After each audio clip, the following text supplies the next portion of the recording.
ಪ್ರಿಯರೇ, ದಿನದ ಬದುಕಿಗೊಂದು ಕ್ರಿಸ್ತನ ಈ ದನಿ ನಮ್ಮೆಲ್ಲರಿಗೂ ಪ್ರೇರಣೆ ಆಗಲಿ. ಪೂಜಾ ವಿಧಿಯ ಪಾಸ್ಕ ಕಾಲದ 5ನೆಯ ವಾರ, ಮೇ 8, 2026 ಶುಕ್ರವಾರ. ಸಂತ ಯೋವಾನನು ಬರೆದ ಪವಿತ್ರ ಶುಭ ಸಂದೇಶದಿಂದ ವಾಚನ. 15ನೆಯ ಅಧ್ಯಾಯ 12ರಿಂದ 17ರವರೆಗಿನ ವಚನಗಳು. ಆ ಕಾಲದಲ್ಲಿ ಯೇಸು ತಮ್ಮ ಶಿಷ್ಯರಿಗೆ, ನಾನು ಕೊಡುವ ಆಜ್ಞೆ ಏನೆಂದರೆ, ನಾನು ನಿಮ್ಮನ್ನು ಪ್ರೀತಿಸಿದಂತೆಯೇ ನೀವು ಸಹ ಒಬ್ಬರನ್ನೊಬ್ಬರು ಪ್ರೀತಿಸಬೇಕು. ಗೆಳೆಯರಿಗಾಗಿ ತನ್ನ ಪ್ರಾಣವನ್ನೇ ಧಾರೆ ಎರೆಯುವ ಪ್ರೀತಿಗಿಂತ ಮಿಗಿಲಾದ ಪ್ರೀತಿ ಯಾರಲ್ಲೂ ಇಲ್ಲ. ನಾನು ಆಜ್ಞಾಪಿಸಿದಂತೆ ನಡೆದರೆ ನೀವು ನನ್ನ ಗೆಳೆಯರು.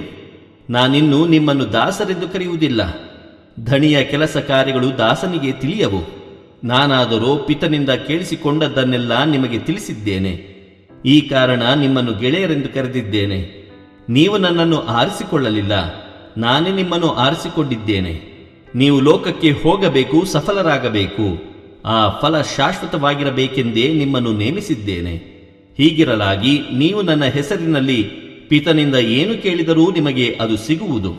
ನೀವು ಒಬ್ಬರನ್ನೊಬ್ಬರು ಪ್ರೀತಿಸಬೇಕೆಂಬುದೇ ನಾನು ನಿಮಗೆ ಕೊಡುವ ಆಜ್ಞೆ ಎಂದರು. ಪ್ರಭುವಿನ ಶುಭ ಸಂದೇಶ. ಕ್ರಿಸ್ತರೇ ನಿಮಗೆ ಸ್ತುತಿಸಲಿ. ಚಿಂತನೆ. ನಾನು ನಿಮ್ಮನ್ನು ಪ್ರೀತಿಸಿದಂತೆಯೇ ನೀವು ಸಹ ಒಬ್ಬರನ್ನೊಬ್ಬರು ಪ್ರೀತಿಸಬೇಕು. ಪ್ರಭು ಯೇಸು ಕ್ರಿಸ್ತರಲ್ಲಿ ಆತ್ಮೀಯರೇ, ಇಂದಿನ ಕೆಲ ಕ್ರೈಸ್ತ ಪಂಗಡಗಳ ಕಾರ್ಯವೈಖರಿ ಇಂದಿನ ಮೊದಲನೆಯ ವಾಚನದ ಹಿನ್ನೆಲೆಯನ್ನು ಮರುಕಳಿಸುವಂತಿದೆ.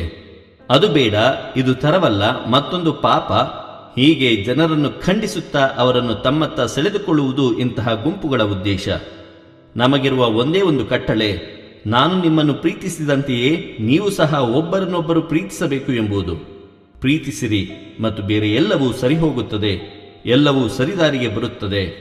ದೇವರ ಕರುಣಾಭರಿತ ಪ್ರೀತಿಯು ಯೇಸುವಿನ ಕಾಯಕದ ಮೂಲ ತಿರಳಾಗಿತ್ತು.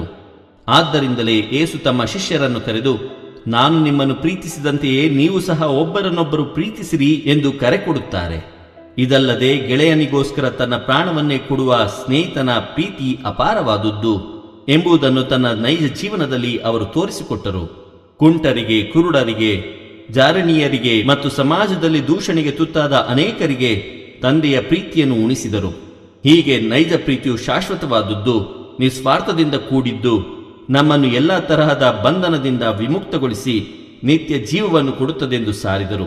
ಇಂದು ನಾವು ಸಹ ನಮ್ಮಲ್ಲಿರುವ ಕೋಪ, ಮದ, ಮತ್ಸರ, ಅಸೂಯೆ, ದ್ವೇಷ, ದಬ್ಬಾಳಿಕೆ ಮತ್ತು ಸ್ವಾರ್ಥ ಎಂಬ ದುರ್ಗುಣಗಳಿಂದ ದೂರವಿದ್ದು, ಪ್ರಭು ಯೇಸುವಿನಂತೆ ನಮ್ಮ ಕುಟುಂಬಗಳಲ್ಲಿ, ಸಮಾಜದಲ್ಲಿ ಹಾಗೂ ನೆರೆಹೊರೆಯವರಲ್ಲಿ ಕ್ರಿಸ್ತನ ಪ್ರೀತಿಯನ್ನು ಬಿತ್ತಿ ಅದೇ ಕ್ರಿಸ್ತನ ಪ್ರತಿರೂಪಗಳಾಗುವಂತೆ ಪ್ರಾರ್ಥಿಸೋಣ.